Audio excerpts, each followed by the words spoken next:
Have you ever pulled a plug from the wall and actually looked at the prong in your hand? Right near the tip, a small round hole. Clean, deliberate, punched through the metal on purpose. You have seen it your entire life. On your laptop charger, your kettle, your iron, your toaster, your television plug, every single one of them. Same hole, same position, every time. Most people assume it is decorative or a manufacturing leftover.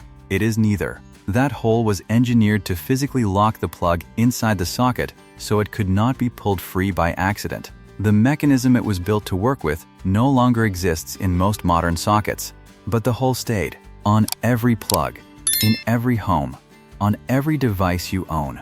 This is Simple Things Analysis, where we uncover the hidden science and surprising logic behind everyday things. To understand why the hole exists, you have to go back to a time when wall outlets did not exist at all. In the early 1900s, homes were wired almost entirely for overhead lighting. If you wanted to power an early appliance, an iron, a fan, a toaster, you often had to unscrew a light bulb from its ceiling socket and screw your appliance cord directly into the live fitting in its place. It worked. It was also dangerous, clumsy, and completely unreliable. In 1913, an American inventor named Harvey Hubble patented the first standardized detachable plug, a prong-based connector that could be pushed into a dedicated socket and pulled free without touching live wiring. It was an immediate improvement, but it came with one significant flaw. Nothing was holding it in place.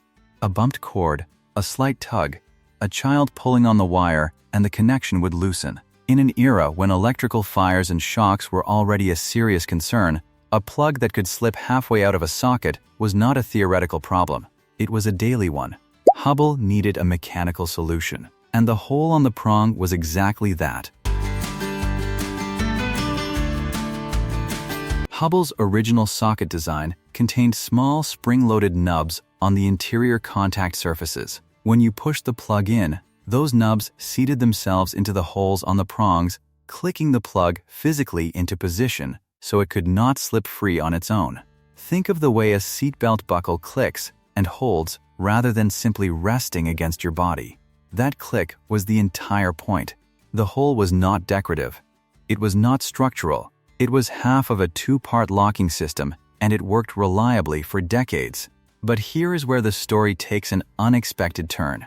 If you open a modern wall outlet today, those spring-loaded nubs are gone. At some point across the mid-20th century, manufacturers moved away from the click-lock system entirely, switching instead to tight spring plates that grip the flat sides of the prong through friction alone.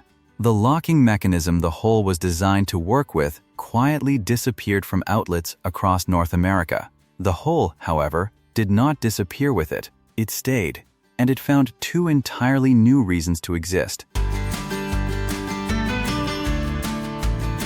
The first new purpose happens during manufacturing, before the plug ever reaches a socket. When a factory assembles a power cord, the two metal prongs need to be held perfectly parallel while hot plastic is injected around them to form the plug body. Engineers thread a thin metal rod straight through both holes to pin the prongs in exact alignment during the molding process. Without that rod, the prongs can shift slightly before the plastic hardens, and a misaligned prong will not seat properly in any outlet. The hole that once locked a plug inside a socket now holds the prong perfectly still while the plug is being built around it. The second purpose is a safety procedure still used in workshops and factories around the world today. It is called lockout, and it works exactly as simply as it sounds. When a dangerous piece of equipment needs to be taken offline for maintenance or repair, a padlock is threaded through the holes in the plug.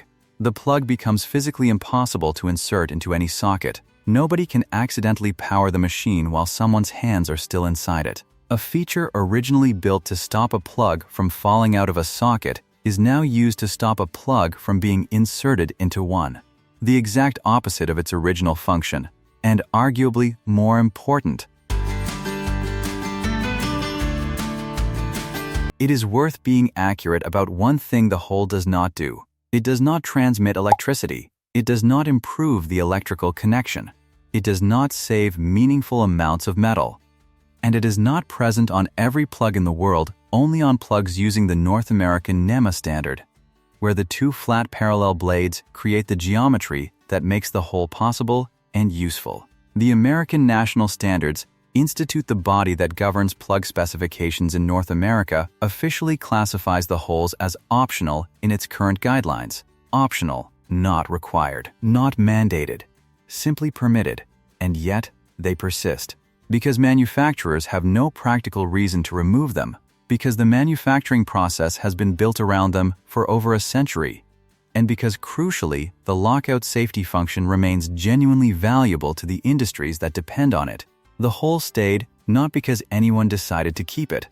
It stayed because nobody had a good enough reason to remove it. So the next time you pull a plug from the wall and glance at the prong in your hand, you are looking at 100 years of engineering history compressed into a hole the size of a pencil tip. It was designed to lock. Then it was used to align. Then it became a safety device. And now it sits there optional, persistent, and completely unremarkable on one of the most handled objects in your home. That is what Simple Things Analysis is here for. The things you touch every day without a second thought, hiding decisions that go back further than you ever expected. If this changed the way you look at the plug in your hand, subscribe for more. Let me know in the comments what everyday object you want us to open up next. See you in the next one.